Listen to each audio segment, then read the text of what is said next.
Bonjour à tous. Alors, nous allons démarrer l'année avec un petit tuto sur Canva. En gros, comment prendre en main le logiciel. Vous allez voir, dans l'année, nous allons beaucoup travailler sur les ordinateurs et il est impératif que vous sachiez utiliser ce logiciel.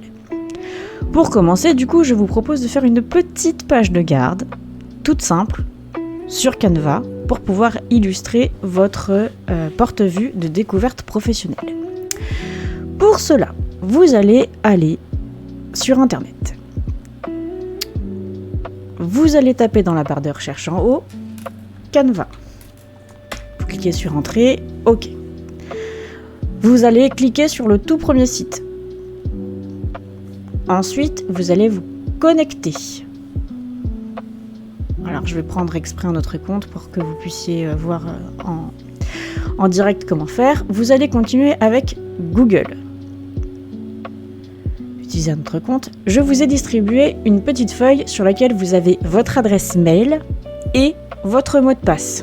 Alors, votre adresse mail, c'est en fait votre identifiant pour rentrer sur une session ordinateur. Donc, je prends mon exemple.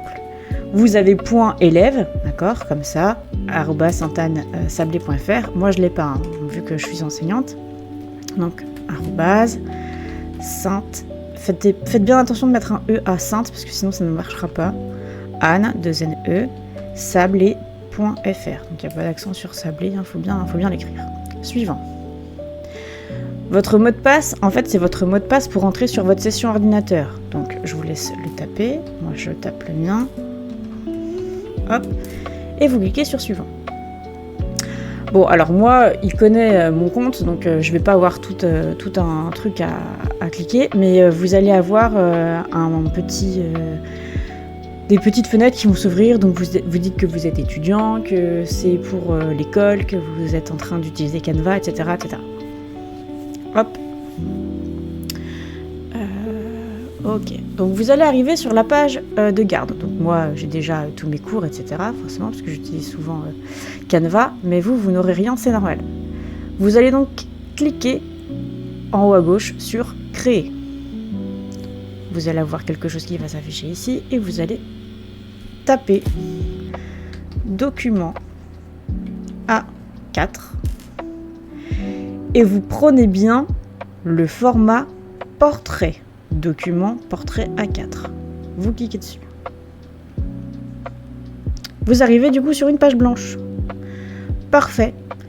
Et vous allez reprendre tous les éléments que je vous ai donnés sur la photocopie de la page de garde de découverte professionnelle. On commence par le nom et le prénom qui doit être en majuscule. Vous allez sur Texte, ajouter une zone de texte, et vous écrivez votre nom en majuscule. Vous allez à la ligne avec la touche Entrée, puis votre prénom. Attention, vous n'êtes pas un objet. Votre prénom doit comporter une majuscule au tout début. Alors là, vous allez me dire, ok, c'est bon, mais c'est pas du tout ce qu'on veut. On veut que ce soit en 14, donc on va aller cliquer ici. On veut que ce soit en comics sans MS, alors ça l'est déjà. On veut que ce soit aligné à gauche. Là, vous voyez, par défaut, c'est centré. Vous allez cliquer ici pour que ce soit aligné à gauche. Très bien, mais là, c'est au milieu de la page. Nous, on veut que ce soit en haut à gauche. Donc, vous allez de nouveau cliquer dessus. Et avec les petites flèches, vous allez l'emmener à gauche. Et là, vous voyez, c'est magique. Avec Canva, vous avez le contour rose qui s'affiche pour que vous puissiez bien positionner votre texte. Parfait. On passe maintenant à la classe. De même, j'ajoute une zone de texte, j'écris 3 prépas métiers et je le glisse en haut à droite. Si vous voulez que ce soit bien aligné, vous pouvez le mettre là. Si vous voulez que ce soit plutôt centré par rapport à votre nom de famille et votre prénom, vous pouvez aussi le mettre là. Même procédé, comics sans MS, on veut que ce soit en 14, on peut réajuster s'il faut. Parfait, on est bien aligné à droite. Ensuite, vous allez écrire le titre. Découverte professionnelle. On va la ligne. Hop. Je veux que ce soit en 45. Alors là, au lieu d'appuyer plein de fois sur plus, on va directement taper 45. Hop. On veut que ce soit en majuscule. Vous avez directement quelque chose ici qui va vous permettre de le mettre en majuscule. On veut que ce soit centré, ça a l'air d'être le cas. On veut que ce soit en italique. On veut que ce soit en gras. Et on veut que ce soit souligné. Maintenant, si vous voulez centrer votre titre par rapport à la page, vous pouvez chercher, voilà, vous pouvez chercher les lignes qui vont vous aider. Donc là, ça m'indique qu'on est bien au milieu de la page, que ce soit dans le sens vertical ou dans le sens horizontal. Il ne manque plus que l'année, le collège et l'enseignante. Donc, même chose, toc. Vous écrivez l'année scolaire en cours. On le descend un petit peu, on le centre bien. Hop. On veut que ce soit en gras, comme X1 MS on y est, et on veut que ce soit en 14. Ensuite, on passe au nom de l'établissement. Alors, on veut collège,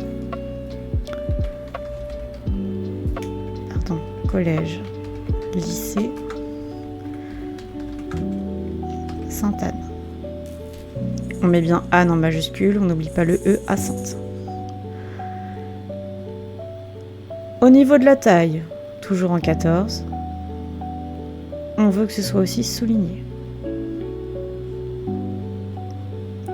Il ne manque plus que le nom de l'enseignante, c'est-à-dire moi.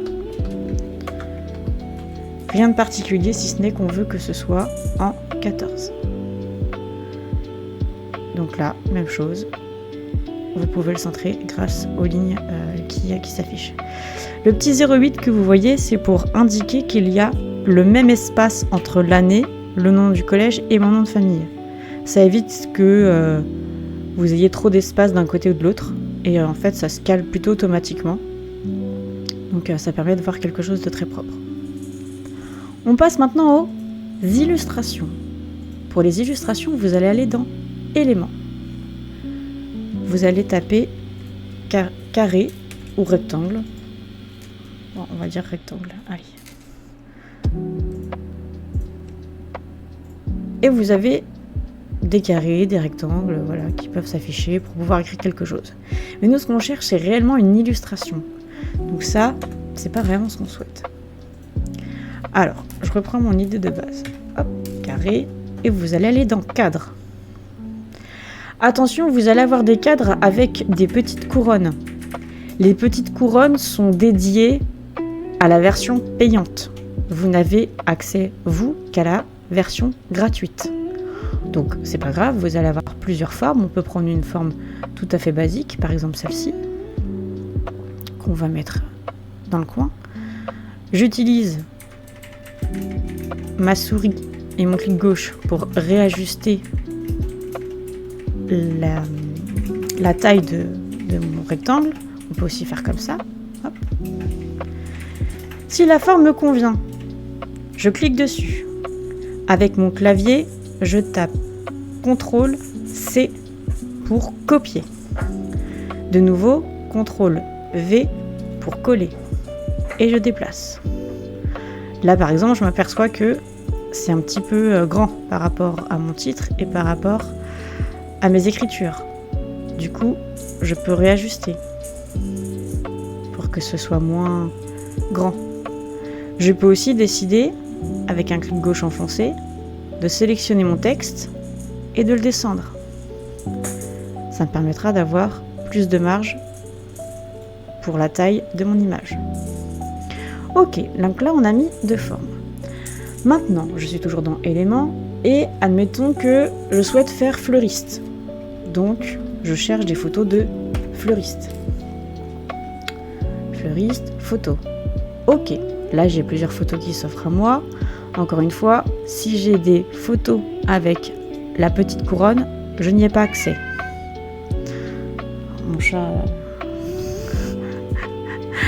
Mon chat participe au tuto. Hop, je clique sur la photo et je la glisse dans la forme. J'essaie d'en prendre une autre, par exemple celle-ci. Hop, je la glisse dans la forme. Alors, admettons que là, je trouve que on ne voit pas assez la fleur ou la personne. Je peux modifier en cliquant sur rogner et je peux agrandir l'image et je peux la repositionner. Et voilà. Donc, ça vous permet de faire des pages de présentation qui sont tout à fait jolies. On peut aussi personnaliser en mettant une épaisseur de trait pour finaliser un petit peu, pour donner un côté plus fini en fait à la présentation. On peut jouer sur les pointillés. On peut jouer aussi sur l'épaisseur du trait. D'accord ? On peut aussi jouer sur la couleur du trait.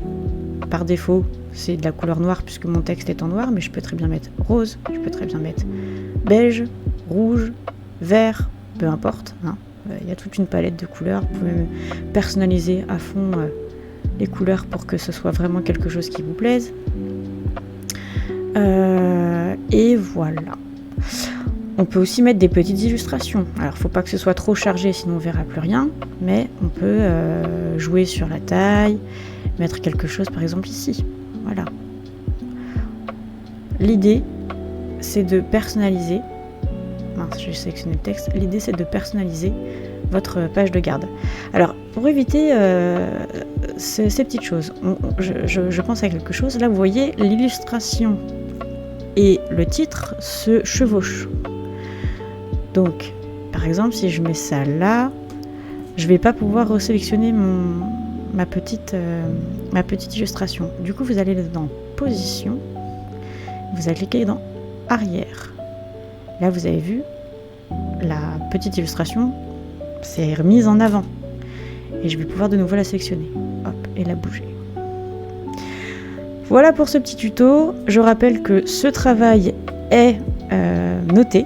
Donc vous allez avoir des points sur est-ce que vous avez bien respecté la police, la taille de la police, est-ce que vous avez bien centré votre texte, est-ce que vous avez bien centré vos images, est-ce que vous avez bien